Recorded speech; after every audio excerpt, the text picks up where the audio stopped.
الصفوف الأمامية هبل رفاقنا جرح سوار الغرب العالي هبل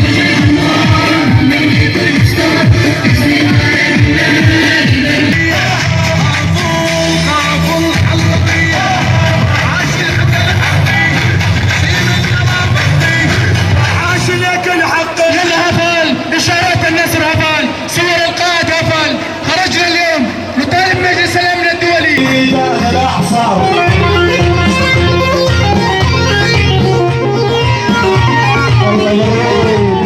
يلا هبل صوتنا بالعالي هبل ما جاي نسمع صوتكم هبل لا حياة بدون الغاية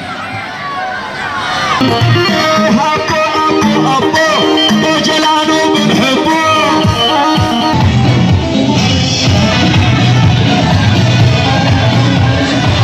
كان يزحلق جراح الاسم الناطح يا أجلان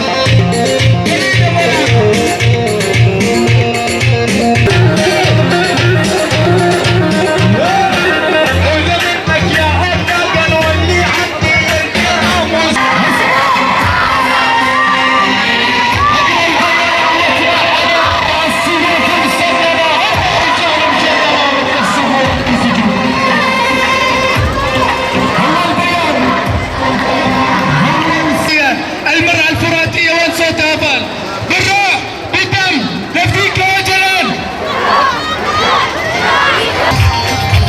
إشارات النسر هبل صور القائد بالعالي هبل وصلنا مثال الخيم هبل خلينا نسمع صوتنا للعالم لا حياة بدون الغاية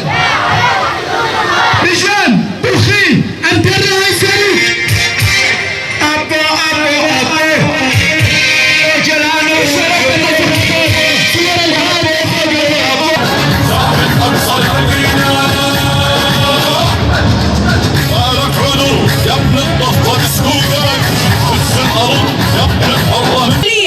التي خلقتها الأنظمة الرأسمالية المتسلطة التي تضطهد شعوبها وتجرها إلى حروبها المتصنعة لتحقيق آياتها الدنيئة. وعليه كان انطلاق فكر وفلسفة القائد عبد الله أوجلان منذ سبعينات القرن الماضي أساسا لنضال شعوب المنطقة للخلاص من نير المحتل. كل الشعوب التي تحررت بفضل فكر وفلسفة القائد أوجلان يجب عليها أن تسارع لرفع وتيرة النضال بوجهه كافة الأنظمة الفاسدة.